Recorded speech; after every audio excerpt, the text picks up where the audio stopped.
Government చేస్తున్న ఈ public infrastructure developments అనేవి ఎక్కడెక్కడ వస్తున్నాయి, దాన్ని బేస్ చేసుకొని మనకి ఈ రియల్ ఎస్టేట్ అనేది వాల్యూ అనేది పెరుగుతుందంటారు. భూమి రేట్లు భూమి రేటు ఎప్పుడు ఎక్కడ ఎలా పెరుగుతుంది అంటే అందులో ఫస్ట్ ఇంపార్టెంట్ ఎక్కడైతే కనెక్టివిటీస్ బాగుంటాయో అక్కడ పెరుగుతాయి. ల్యాండ్స్కి బాగా విపరీతమైన డిమాండ్ రావాలంటే కంపెనీస్ ఇవన్నీ వస్తుండాలన్నమాట. అవి ఎక్కడైతే వస్తాయో ఆ ఏరియాలో తొందరగా అవుతుంది.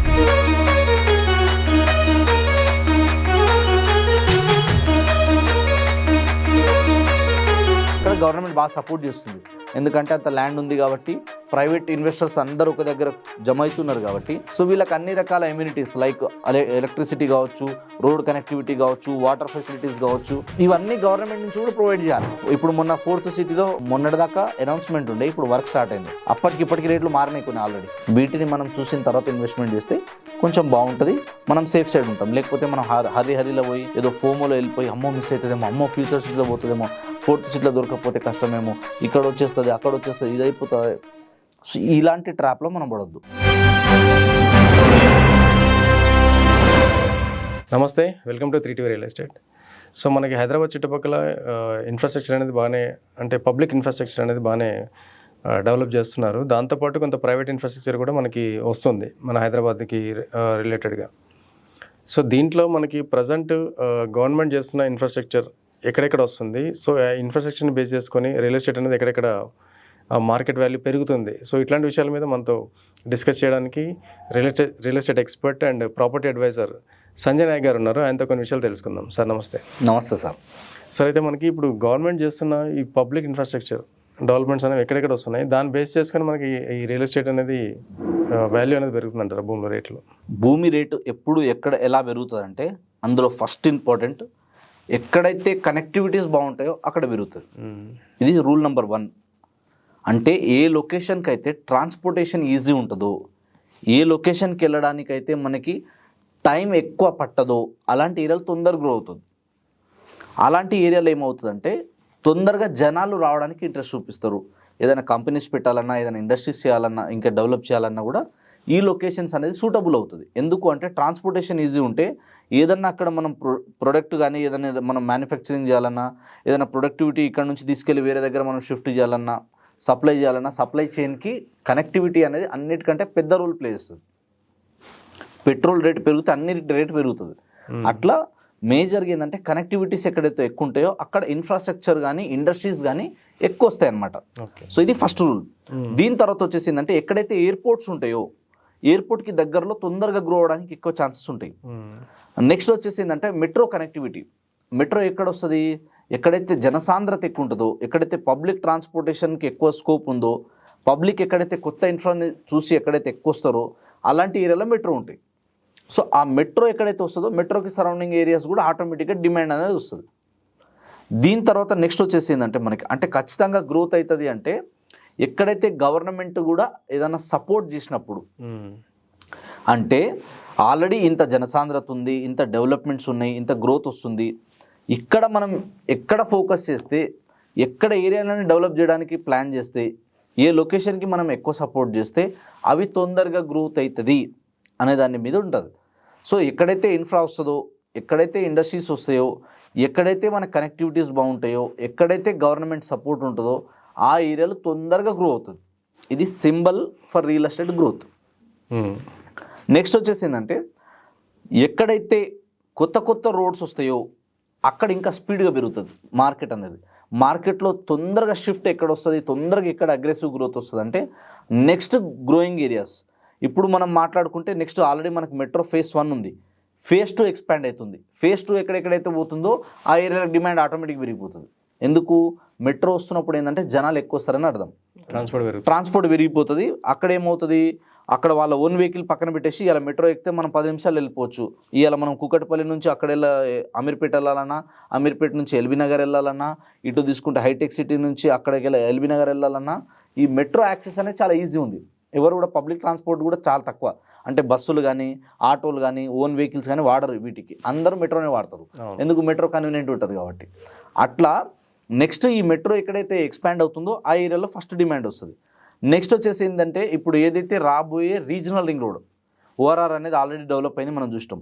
So next regional ring road వస్తుంది. సో ఈ రీజనల్ రింగ్ రోడ్ ఎక్కడైతే వస్తుందో ఆ ఏరియాలు బాగా గ్రో అవ్వడానికి ఛాన్సెస్ ఉంటాయి. దీంతో పాటు రీజనల్ రింగ్ లైన్ వస్తుంది ఇంకోటి. వీటిని బేస్ చేసుకొని నెక్స్ట్ బూమింగ్ ఏరియా అవుతుంది.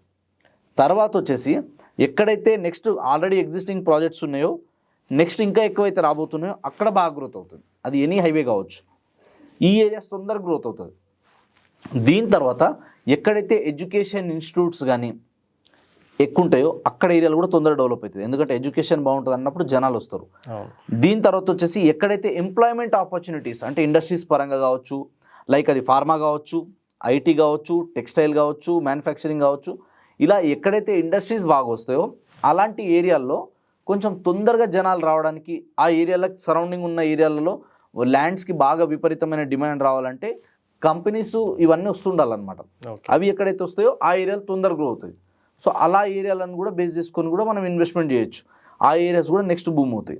అండ్ ఇందాక మనం మాట్లాడినట్టు గవర్నమెంట్ సపోర్ట్ అంటే గవర్నమెంట్ ఇక్కడ సైడ్ ఎక్కువ చూపిస్తుంది అంటే ప్రైవేట్ ఇన్వెస్టర్స్ ఎక్కడ ఎక్కువ వస్తున్నారు అండ్ ఎక్కడ మనం వాళ్ళకి సపోర్ట్ చేయగలిగితే వాళ్ళు వచ్చి ఇన్వెస్ట్మెంట్ చేస్తారు. అండ్ వీళ్ళ ఏదైతే మనకు ప్రైవేట్ వాళ్ళు ఎక్కడైతే ఎక్కువ వస్తారో అక్కడ గవర్నమెంట్ ఎక్కువ సపోర్ట్ చేయడం వల్ల సరౌండింగ్ ఇంకా డిమాండ్ అనేది బాగా పెరిగిపోతుంది. అండ్ ఒక ఏరియా డెవలప్ అయిందంటే ఒక ఏరియా డెవలప్ కాదు, ఈ ఒక ఏరియాని బేస్ చేసుకొని సరౌండింగ్ 30 కిలోమీటర్ రేడియస్ దాని ఎఫెక్ట్ ఉంటుంది. కాబట్టి ఏరియా టు ఏరియా అనేది చేంజ్ అవుతుంటుంది. సో ఎక్కడైతే నెక్స్ట్ అప్కమింగ్ ప్రాజెక్ట్స్ ఉన్నాయో లైక్ రీజనల్ లింక్ రోడ్ కావచ్చు, రీజనల్ లింక్ లైన్ కావచ్చు, మెట్రో ఎక్స్పాన్షన్ కావచ్చు, తర్వాత వచ్చేసి ఇప్పుడు ఏదైతే గవర్నమెంట్ చెప్తున్న future city, 4th city, next government proposal ఉన్నటువంటి నిమ్స్ ప్రాజెక్ట్, అంటే అక్కడ గవర్నమెంట్ బాగా సపోర్ట్ చేస్తుంది. ఎందుకంటే అంత ల్యాండ్ ఉంది కాబట్టి ప్రైవేట్ ఇన్వెస్టర్స్ అందరూ ఒక దగ్గర జమ అవుతున్నారు కాబట్టి సో వీళ్ళకి అన్ని రకాల ఎమ్యూనిటీస్ లైక్ ఎలక్ట్రిసిటీ కావచ్చు, రోడ్ కనెక్టివిటీ కావచ్చు, వాటర్ ఫెసిలిటీస్ కావచ్చు, ఇవన్నీ గవర్నమెంట్ నుంచి కూడా ప్రొవైడ్ చేయాలి. సో గవర్నమెంట్ నుంచి ప్రొవైడ్ చేయడానికి కూడా రెడీ ఉన్నారు ఆల్రెడీ. ఎందుకంటే వాళ్ళు వస్తేనే కదా ఇక్కడ ఇన్కమ్ వచ్చేది. సో వీళ్ళు రావడం వల్ల ఏమవుతుంది, ప్రైవేట్ వాళ్ళు వచ్చినప్పుడు ఖచ్చితంగా చుట్టుపక్కల విలేజెస్లో ఉన్న వాళ్ళకి ఎంప్లాయ్మెంట్ ఆపర్చునిటీస్ వస్తాయి, రెవెన్యూ పెరిగిపోతుంది, ఇన్కమ్ లెవెల్స్ పెరిగిపోతాయి, లైఫ్ స్టైల్ కూడా మారుతుంది అక్కడ.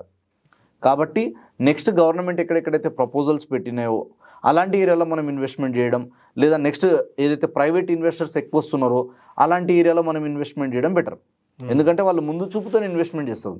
సో మనం కూడా గ్రో అవ్వాలి, వాళ్ళలాగా మనం కూడా తొందరగా డబ్బు సంపాదించి వెనకేసుకోవాలంటే simple blindly follow them.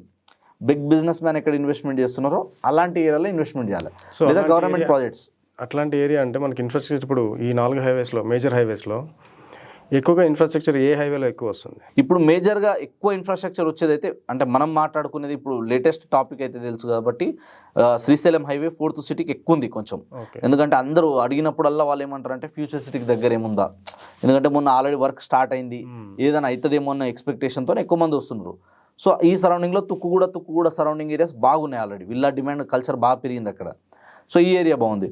Next వచ్చేసి మనం ఆల్రెడీ యాజ్ ఇట్ ఈజ్ మాట్లాడుకున్నట్టు ఇటు మోకిలా కావచ్చు, శంకరపల్లి కావచ్చు, మొమిన్పేట్ కావచ్చు, సంగారెడ్డి కావచ్చు, ఈ ఏరియాకి డిమాండ్ ఉంది. తర్వాత నెక్స్ట్ వచ్చేసి షాద్నగర్ ఏరియాస్ సరౌండింగ్ బాగున్నాయి. ఎందుకంటే ఫస్ట్ 111 జియో తీసేసినంత వరకు పెద్ద పెద్ద కన్స్ట్రక్షన్ ఏం కనిపించవు, అది దాటిన తర్వాత కొత్త కన్స్ట్రక్షన్స్, విల్లా ప్రాజెక్ట్స్ ఎక్కువ మంది వస్తున్నాయి. సో ఈ ఏరియా కూడా బాగుంది. తర్వాత వచ్చేసి మనం ఇక్కడ సుచిత్ర కానీ, మేడ్చల్ కానీ, తర్వాత వచ్చేసి మనకి షామీర్పేట్ కానీ, ఈ ఏరియాస్ బాగున్నాయి, ఇక్కడ కూడా డెవలప్మెంట్ బాగుంది. నెక్స్ట్ వచ్చేసి మనకి ఘట్కేసర్ కానీ, ఉప్పల్ సరౌండింగ్ ఈ ఏరియాస్ బాగున్నాయి. అండ్ ఎల్బీ నగర్ నుంచి చౌటుప్పల్ రూట్లో తీసుకుంటే ఈ పెద్దంబర్పేట దాటిన తర్వాత కొంచెం కంపెనీస్, ఇండస్ట్రీస్ కొంచెం బాగున్నాయి కాబట్టి నెక్స్ట్ బాగా ఇన్ఫ్రా గ్రో ఏరియాలో చౌటుప్పల్ ఒకటి, కాబట్టి చౌటుప్పల్ సరౌండింగ్ ఏరియాస్ బాగుంటాయి. అండ్ నెక్స్ట్ ఇంకోటి సైలెంట్గా గ్రో అవుతున్న ఏరియా అంటే వికారాబాద్. ఓకే, ఇటు చేవెళ్ళ, వికారాబాద్ ఈ ఏరియా బాగుంది, షాబాద్ ఏరియా బాగుంది, ఇండస్ట్రీస్ బాగున్నాయి కానీ అక్కడ ఇంకా కన్స్ట్రక్షన్స్ రెసిడెన్షియల్ పెద్ద రాలే. సో దీన్ని బేస్ చేసుకొని మనం శంషాబాద్కి దగ్గర ఉంటుంది యాక్సెస్, ఇటు చేవెళ్ళ దగ్గర ఉంటుంది, ఇటు షాద్ నగర్ దగ్గర ఉంటుంది. సో ఈ యాక్సెస్ కూడా బాగుంటుంది, ఇక్కడ కూడా నెక్స్ట్ ఎమర్జింగ్ మార్కెట్ అవ్వడానికి ఛాన్స్ ఉంది. ఆ తర్వాత వచ్చేసి ఏంటంటే ఇంకొక సైలెంట్ మార్కెట్ ఏదైనా ఉందంటే సాగర్ హైవే. ఓకే, అంటే 4th సిటీ అన్నప్పటి నుంచి శ్రీశైలం హైవేకి ఎంతైతే డిమాండ్ వస్తుందో ఈ సైడ్ కూడా అంతే వస్తుంది. కాకపోతే శ్రీశైలం హైవే అనేది ఎగ్జిస్టింగ్ ఉండడం, ఇక్కడ కొంచెం అగ్రెసివ్ డెవలప్మెంట్స్ కనిపించడం, ఇక్కడ ఇండస్ట్రీస్, ఎంప్లాయ్మెంట్ ఆపర్చునిటీ దగ్గర ఉన్నాయి కాబట్టి దీనికి ఎక్కువ ఉంది. సో ఈ ఏరియా కూడా బాగుంటుంది. సో మనం ఇన్వెస్ట్మెంట్ చేసేటప్పుడు ఎక్కడ ఇన్వెస్ట్మెంట్ చేస్తున్నాం, ఎలాంటి ఎమ్యూనిటీస్ సరౌండింగ్లో ఉన్నాయి, ఏ డెవలపర్ దగ్గర కొంటున్నాం, ఏ ప్రైజ్లో ఎంట్రీ ఇస్తున్నాం అన్నది చూసుకొని అది right location, right price, value for money అనుకుంటే డెఫినెట్లీ మనం వెళ్ళొచ్చు. అండ్ ఈ సరౌండింగ్ ఏరియాస్ అన్నీ కూడా బాగున్నాయి. సో ఎక్కడ ఇన్వెస్ట్మెంట్ చేసినా నెక్స్ట్ 10 years మాత్రం గ్రోత్ అనేది చాలా డిఫరెంట్గా చూడబోతున్నాం. సో మార్కెట్ అనేది అగైన్ మంచి ఊపులోకి వస్తుంది, గత వైభవాన్ని మనం చూస్తాం. అండ్ గతం కన్నా ఇంకెక్కువ రెట్లు పెరగడానికి, గతం కన్నా స్పీడ్గా పెరగడానికి ఇప్పుడు ఛాన్సెస్ అనేది ఉన్నాయి. సార్ అయితే ఇప్పుడు కనెక్టివిటీ విషయానికి వస్తే అటు ఓఆర్ఆర్ కానీ ఇటు మెట్రో కానీ అండ్ దాంతోపాటు మనకి ఇప్పుడు RRR, సో ఈ మూడింటి విషయంలో మనకి అంటే ఈ బేస్ చేసుకొని గ్రోత్ అనేది ఎక్కడెక్కడ వచ్చే అవకాశం ఉంది? ఇప్పుడు ఆల్రెడీ మనకి మెట్రో ఎక్కడెక్కడ ఎక్స్పాండ్ అవుతుందో వచ్చింది, ఆ ఏరియాలో ఆల్రెడీ గ్రోత్ వస్తుంది. ఎందుకంటే ఆల్రెడీ అలైన్మెంట్ అయింది, సో ల్యాండ్ పుల్లింగ్ జరుగుతుంది, వర్క్ తొందరలో స్టార్ట్ కాబోతుంది. సో ఇదంతా ఎక్స్పాండ్ అవ్వాల్సిందే, ఇవాళ కాకపోయినా 10 ఏళ్ళకైనా అవ్వాల్సిందే. సో ఈ ఏరియాలో ఖచ్చితమైన డిమాండ్ ఉంటుంది. సో మనం చూడాల్సింది ఏంటి అంటే ఫస్ట్ మెట్రో ఎక్కడెక్కడ నుంచి వస్తుందన్నది చూసుకోవాలి. ఇన్సైడ్ ద RRR అయితే అండ్ ఓఆర్ఆర్ సరౌండింగ్ ఏరియాస్ అయితే, అవుటర్ దాటిన తర్వాత అయినా సరే ఈ ఏరియాలు చూసుకోవాలి. తర్వాత నెక్స్ట్ వచ్చేసి ఏంటంటే మనం రీజనల్ లింక్ రోడ్ని బేస్ చేసుకోవాలి. సో రీజనల్ లింక్ రోడ్ అన్నప్పుడు ఇక్కడ ఇంకొక చాలామంది కన్ఫ్యూజ్ ఏమవుతారంటే, ఓహో రీజనల్ లింక్ రోడ్ అక్కడ వస్తుంది కాబట్టి అక్కడ ఎక్కడ ఉన్నా అయిపోతుందేమో అనుకుంటారు. పెరగదు అట్లా. రీజనల్ లింక్ రోడ్కి ఎంట్రీ పాయింట్స్, ఎగ్జిట్ పాయింట్స్ ఎక్కడెక్కడ రావచ్చో ఆ జంక్షన్కి ఎంత దూరం ఉన్నాయన్నది చూసుకోవాలి. దాంతోపాటు ఏదైతే ORR టు RRRని కనెక్ట్ చేసే రేడియల్ రోడ్స్ ఉన్నాయో ఈ రేడియల్ రోడ్ని కూడా బేస్ చేసుకోవాలి మనం. సో రేడియల్ రోడ్స్ ఎక్కడ బాగున్నాయి, ఎక్కడ మనకి ఇన్ఫ్రాస్ట్రక్చర్ బాగా పెరగడానికి ఛాన్సెస్ ఉన్నాయి, సో ఎక్కడ నుంచి మనకి కనెక్టివిటీ బస్సెస్ బాగా వెళ్తున్నాయి, ఎక్కడ నుంచి మనకి జనాలు కార్లు బాగా తిరుగుతున్నాయి, ఈ ఏరియాలు చూసుకోవాలి. సో అట్లా ఏరియాలను క్యాలిక్యులేట్ చేసుకొని ఇన్వెస్ట్మెంట్ చేయాలి. ఆ ఏరియాలో ఇన్వెస్ట్మెంట్ చేయగలిగితే మీకు గ్యారంటీ అప్రిషియేషన్ ఉంటుంది. అది ఎంత అప్రిషియేషన్ ఉంటుంది అన్నది అక్కడ నడిచే వర్క్ని బట్టి ఉంటుంది, ఓకే, అక్కడ ప్రోగ్రెస్ని బట్టి. జో దిక్తా హై వహీ బిక్తా హై అన్నట్టు అక్కడ దిక్కావా కనిపిస్తూ ఉండాలి మనకి. ఇప్పుడు మొన్న 4th సిటీలో వర్క్ స్టార్ట్ అయింది, మొన్నటిదాకా అనౌన్స్మెంట్ ఉండే, ఇప్పుడు వర్క్ స్టార్ట్ అయింది. ఇప్పటికి రేట్లు మారినాయి కొన్ని ఆల్రెడీ. ఇప్పుడు ఈ రోజున్న స్టేజ్లో ఒక ప్రైజ్ ఉంటుంది, అవి చెప్పినట్టుగా వర్క్ ఎట్లయితే కంప్లీట్ అవుతా పోతుందో ఆటోమేటిక్గా ఇది జంప్ అవుతా పోతుంది. కాబట్టి మనం చూడాల్సింది ఏంటంటే లొకేషన్ ఎట్లుంది, డెవలప్మెంట్స్ ఎట్లున్నాయి, గ్రోత్ ఎట్లొస్తుంది, అది ఆర్గానిక్గా పెరుగుతుందా, న్యాచురల్గా పెరుగుతుందా, లేకపోతే దీన్ని ఎవరైనా ఆర్టిఫిషియల్గా డెవలప్ చేస్తున్నారా, ఆర్టిఫిషియల్గా గ్రో అవుతుందా. ఇప్పుడు మనం పెట్టే ప్రైస్కి నెక్స్ట్ ఒక 5 to 10 yearsలో ఎగ్జిట్ అవ్వాలన్నప్పుడు ఏం ప్రైస్ రావచ్చు, ఒకవేళ వస్తుంది అంటే ఏ పారామీటర్ని బేస్ చేసుకొని వస్తుంది, వీటిని మనం చూసిన తర్వాత ఇన్వెస్ట్మెంట్ చేస్తే కొంచెం బాగుంటుంది, మనం సేఫ్ సైడ్ ఉంటాం. లేకపోతే మనం హరిలో పోయి ఏదో ఫోమోలో వెళ్ళిపోయి అమ్మో మిస్ అవుతుందేమో, అమ్మో ఫ్యూచర్ సీట్లో పోతుందేమో, 4th సీట్లో దొరకకపోతే కష్టమేమో, ఇక్కడ వచ్చేస్తుంది అక్కడ వచ్చేస్తుంది, ఇది అయిపోతుంది. సో ఇలాంటి ట్రాప్లో మనం పడొద్దు. ఆ ట్రాప్లో పడకుండా కొంచెం అవేర్నెస్తోని మనం అన్నీ అబ్జర్వ్ చేసుకుని మన బడ్జెట్లో మన రిక్వైర్మెంట్కి ఏది సెట్ అవుతుంది, ఎక్కడ దాకా ఇన్వెస్ట్మెంట్ చేయొచ్చు అన్నది చూసుకొని ఇన్వెస్ట్మెంట్ చేయాలి. అప్పుడు మాత్రమే కొంచెం రిలాక్స్ ఉంటాం, లేకపోతే డబ్బులు ఇచ్చి ప్రాబ్లం కొనుక్కున్నట్టు అవుతుంది. సో అయితే ఇన్వెస్ట్మెంట్ పర్పస్ మా ఆడియన్స్ మిమ్మల్ని కాంటాక్ట్ అవ్వాలంటే ఒకసారి మీ డీటెయిల్స్ షేర్ చేయండి కెమెరాకి. సో రియల్ ఎస్టేట్ పరంగా మీకు ఎలాంటి డౌట్స్ ఉన్నా, రియల్ ఎస్టేట్లో మీకు ఎలాంటి గైడెన్స్ కావాలన్నా ఒక బ్రదర్ లాగా నాకు కాల్ చేయొచ్చు. సంజయ్ నాయక్ 9502682042 అనే నంబర్ కాల్ చేయండి. Thank you so much. Thank you sir.